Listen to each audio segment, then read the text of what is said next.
کشمیر فلسطین دونوں عالم اسلام کے اہم مسائل ہیں، دونوں اقوام مظلوم ہیں، دونوں ہی کے بارے میں برطانوی سامراج نے اسلام دشمنی پر مبنی منصوبہ بندی کی۔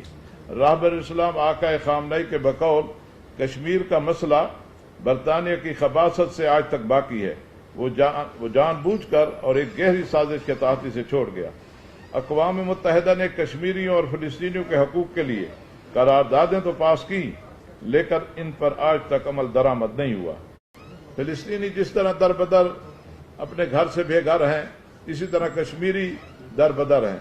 جس طرح فلسطینی بوڑھے، خواتین سب ظلم و ستم اور اسیری برداشت کر رہے ہیں، کشمیری عوام کے ساتھ بھی یہی کچھ ہو رہا ہے۔ جس طرح فلسطین کے حق میں بولنے والا کوئی نہیں، اسی طرح کشمیریوں کے حق میں آواز بلند کرنے والا کوئی نہیں۔ پورا عالم خاموش ہے۔ اسلامی دنیا کے حکمران زبانی قراردادوں تک محدود ہیں، کوئی عملی قدم نہیں اٹھایا جا رہا۔ امام خمینی نے فلسطینی مسلمانوں کی تحریک کو بھرپور تقویت دی اور امت مسلمہ کو پیغام دیا کہ ماہ رمضان کا آخری جمعہ آزادی قدس کے نام سے پورے عالم اسلام میں منایا جائے۔ قدس کی آزادی سے مظلوموں کی آزادی ہے، یہ مظلوموں کی حمایت کی آواز ہے، ظالم کو بے نقاب کرنے کی آواز ہے۔ قبل اول کی آزادی اور اسرائیل کے خاتمے سے دنیا اسلام کی مشکلات کا خاتمہ ہوگا اور محروم اقوام کی آزادی کا سورج طلوع ہوگا۔ آئیے عہد کریں کہ ہم مظلوموں کی حمایت جاری رکھیں گے، فلسطین اور کشمیر کے بارے کسی سازش کا حصہ نہ بنیں گے۔ فلسطینی اور کشمیریوں کی خواہشات کے مطابق اس مسئلے کا حل اور حمایت جاری رکھنے کا عہد کرنا ہوگا۔ اسرائیل اور بھارت کی ذہنی بیماری کی ویکسین صرف مسلمانوں کے اتحاد سے ہی ممکن ہے۔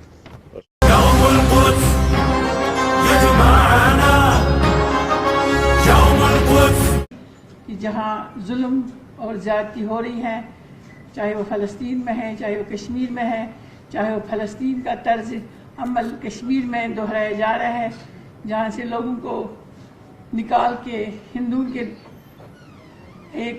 ہندو اور مسلم بستیوں کو آپس میں ٹکرانے کا ایک فارمولہ انڈیا نے طے کیا ہے۔ کی ضرورت ہے، ایک اتحاد کی ضرورت ہے جو آپ کی شکل میں یہاں موجود ہے، اس کو انٹرنیشنلی بھی نظر آنا چاہیے۔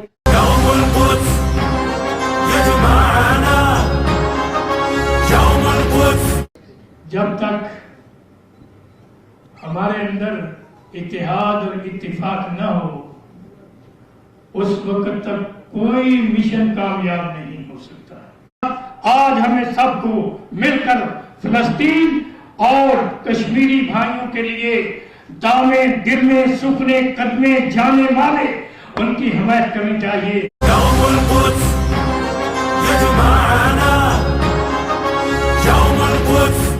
ہم اس وقت تک ٹھیک نہیں ہو سکتے جب تک ہم اجتماعی طور پر اللہ تعالیٰ سے معافی نہیں مانگتے کہ ہم نے اس کے پیارے رسول کے ساتھ اور پیارے رسول کے گھر والوں کے ساتھ جو ظلم کیا اس امت نے، اس پہ اس پوری امت کو معافی مانگنی چاہیے اجتماعی طور پر، کہ اس کے بغیر اس کا کام نہیں بنے۔ ایک اور بھی دعا کیجیے، اللہ تعالیٰ مسلمان ملکوں کی غلام حکمرانوں سے جان چھڑوائے۔ بات تو ٹھیک ہے، جب تک ان غلام حکمرانوں سے نجات ہمیں نہیں ملتی، نہ کشمیر آزاد ہوتا ہے نہ فلسطین۔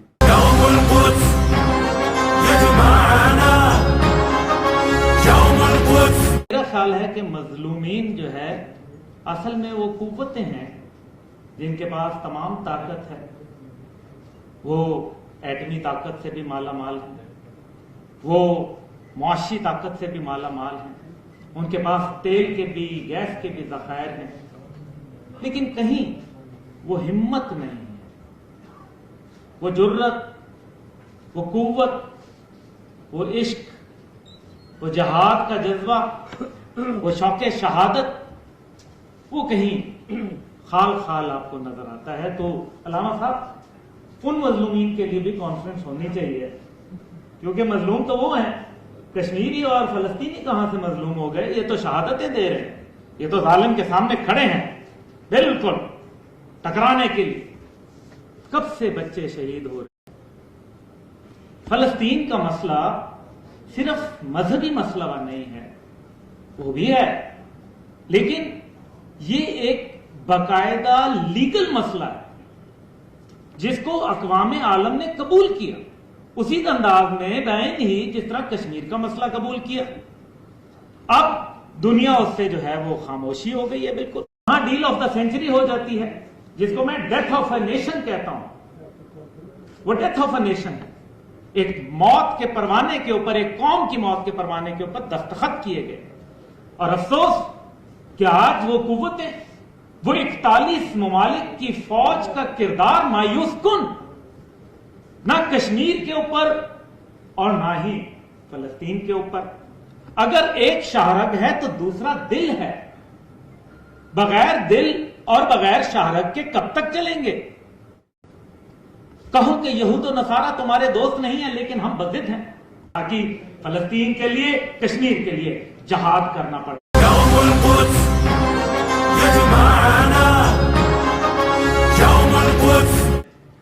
پورا عرب ورلڈ آج دن تک فلسطین کے بارے میں، وہ تو ابھی بلکہ یہ چاہ رہے ہیں کہ اسرائیل کے ساتھ رابطے کر رہے، دوستیاں کر رہے ہیں۔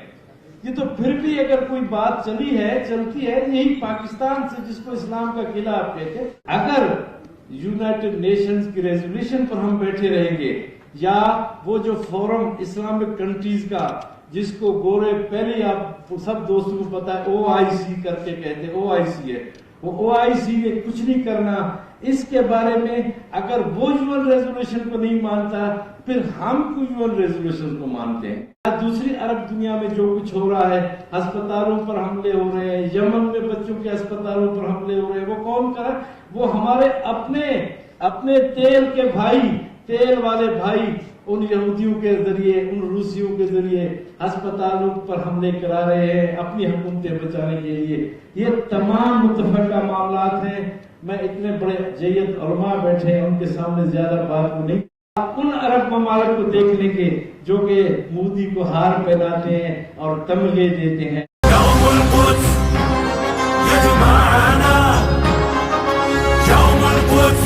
UN کی قراردادیں تو اسٹیٹس کو برقرار رکھنے کے لیے ہیں۔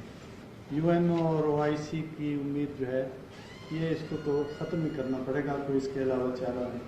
باقی میری گزارش یہی ہے تمام جو حکام سے بھی کہ خدا را ان مسائل کو سیریس لیں، کہ جو خاص طور پہ جو کشمیر کا مسئلہ ہے وہ تو ہمارا ذاتی مسئلہ ہے، اس پہ بھی اپنا کردار ادا کریں سفارتی طور پہ۔ اور جو ہمارا یمن کا مسئلہ ہے، یوم القدس کے حوالے سے ہر سال ریلیاں نکالی جاتی تھیں، اور بدقسمتی کے ساتھ جو مسلمان یہ آپس میں اس طرح کے لڑتے پھر رہے ہیں، انہی ریلیوں پہ حملے بھی مسلمانوں نے کرنا شروع کر دیے ان کو ناکام بنانے کے لیے۔ تو میری یہ گزارش ہے تمام مکاتب فکر، تمام عقائد کے لوگوں سے کہ اس مسئلے پہ، جو فلسطین کا مسئلہ ہے، جو بیت القدس کی آزادی کا مسئلہ ہے، اس میں تمام مکاتب فکر کو ایک پلیٹ فارم پہ ہو جانا چاہیے، تمام مسلمانوں کو ایک ہونا چاہیے اور مل کے اس احتجاج کو ریکارڈ کرنا چاہیے۔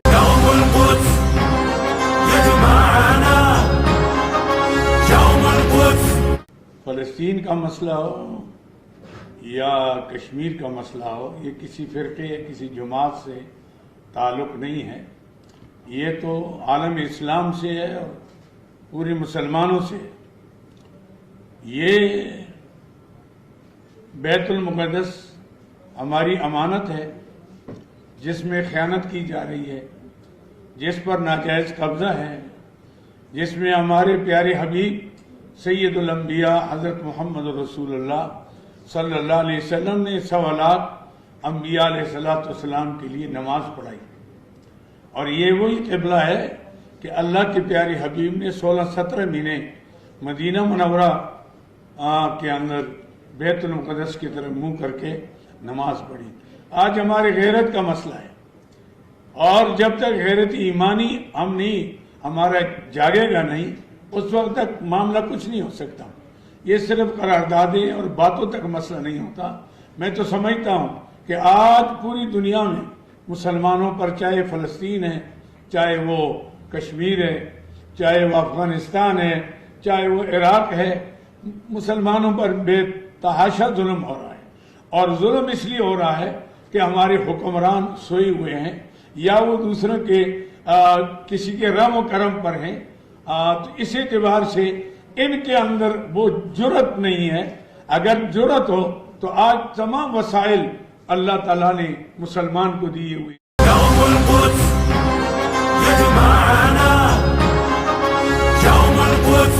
یہ جو ایسا کانفرنس ایسا اوکیجن ہے، آپ اپنا لوگوں کے ساتھ، آپ خود اپنے ذات کے ساتھ یکجہتی کریں. فلسطین بہت بڑا مقدس زمین ہے، اسلام کا مقدس زمین ہے، قرآن مجید میں اس کا ذکر ہے. پچھلا 14 سال سے جو ہمارا مسلمانوں کا ہسٹری ہے اس میں لکھا ہوا انہوں نے کیا کیا، انہوں نے کیا کیا، کس نے خیانت کیا، کس نے نہیں کیا گیا، کس نے اس ایشو کے اوپر بزنس کیا، کس ایشو کے اوپر خیانت کیا گیا.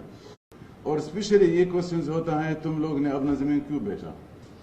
یہ ایک ہسٹورک مسٹیک ہے. فلسطینیوں نے اپنا زمین نہیں بیچا.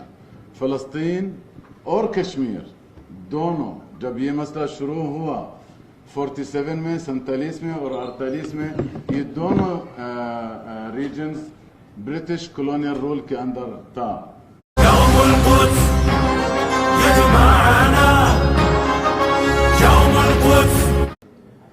ہر دور میں مظلوم رہے ہیں. اگر آپ تاریخ انسانیت میں دیکھیں تو ہر دور میں ظالم بھی رہے ہیں، مظلوم بھی رہے ہیں، اور یہ جنگ جاری ہے. لیکن جو تاریخ ہم نے پڑھی ہے اس میں ہمیشہ فتح مستضعفین اور مظلومین کی ہوئی ہے، اور ظالموں کو ہر دور میں منہ کی کھانی پڑی ہے اور شکست تقسیم ہوگا.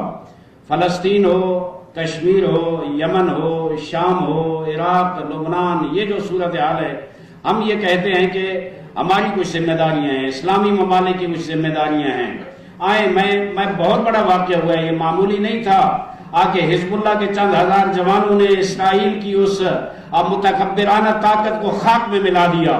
نہ ان کے پاس جدید اسلحہ تھا، نہ ان کے پاس وہ افرادی قوت تھی جو ان ممالک کے پاس ہے. اگر وہ چند ہزار جوان اسرائیل کو اس کا غرور اس طرح خاک میں ملا سکتے ہیں، اسلامی ممالک اگر یکجا ہو جائیں اور متحد ہو جائیں، میں سمجھتا ہوں جیسے امام خمینی نے فرمایا تھا کہ اسرائیل پہ غلبہ حاصل کر سکتے ہیں اور اس کو شکست دے سکتے ہیں. یقینی طور پہ ہم اس کو شکست دے سکتے ہیں اور اسے ذلیل کر سکتے ہیں. میں سمجھتا ہوں کہ اگر عرب ممالک ہوں، پاکستان ہو، اسلامی ممالک ہوں، ان کی دوستی اور دشمنی کا معیار فلسطین اور کشمیر ہونا چاہیے. پاکستان کا بہت بڑا ایشو ہے، شاہراہ کی حیات ہے کشمیر. جو لوگ کشمیر پہ حمایت کرتے ہیں پاکستان کو سب سے اچھے دوست، اور جو کشمیر کی حمایت نہیں کر سکتے، میں سمجھتا ہوں ہمارے مخلص دوست کبھی بھی نہیں ہو سکتے. ہمیں کچھ پیمانے بنانے پڑیں گے، ہمیں کچھ معیار بنانے پڑیں گے. عرب ممالک کو سوچنا پڑے گا کہ فلسطین اصل میں ابتدا میں عربوں کا مسئلہ ہے، پھر امت اسلامیہ کا مسئلہ ہے، پھر ایک انسانی مسئلہ ہے. ان کو بھی یہ سوچنا ہوگا کہ ہم اگر فلسطین پہ سودا بازی کریں گے، امریکہ کے دباؤ میں آئیں گے، تو یقینی بات ہے کہ ہم اپنے اس فلسطینی کاز کے ساتھ خیانت کریں گے اور تاریخ میں ہم خائن لکھے جائیں گے. ٹرمپ آیا، اس نے گولان کی پہاڑیوں کو اسرائیل کے ساتھ شمولیت علنی طور پر تسلیم کر دی، جو سن 67 سے لے کر اب تک تسلیم نہیں ہوئی. یروشلم کو انہوں نے دارالخلافہ تسلیم کیا، جس کی پوری دنیا نے اور اقوام متحدہ اور اداروں نے مخالفت کی. لیکن ایک منہ زور گھوڑے ہیں آج جو اس انداز میں آگے جا رہے ہیں. وہ جو ڈیل آف دا سینچری ہے، میں سمجھتا ہوں ہمت ہے فلسطینیوں کی، ہمت ہے عالم اسلام میں بیدار اور باشعور مسلمانوں کی، جو اس کے مقابلے میں کھڑے ہو گئے. اور انشاءاللہ وہ ناکام ہے اور یہ لوگ اس میں کامیاب نہیں ہوں گے. یوم قدس آ رہا ہے امام خمینی رحمت اللہ علیہ کے اور فرمان کے مطابق یہ صرف یوم قدس نہیں، یہ یوم اسلام ہے، یہ یوم مظلومین جہان ہے. آئیں اس پہ اپنی آواز اپنے انداز میں بیان. شہید قدس شہید قاسم سلیمانی اور شہید ابو مہدی المہندس کا نام نہ لوں. آج جس نے یہ نعرہ لگایا تھا کہ میں قدس آزاد کر کے رہوں گا، اور دیکھیں امریکہ اور سپر پاورز کتنی کمزور ہیں، وہ کسی ایٹمی ملک کے خلاف نہیں ہے، لڑائی کا آرڈر کر رہی. قاسم سلیمانی کو قتل کرنے کا خود فرعون وقت ٹرمپ آرڈر کر رہا ہے.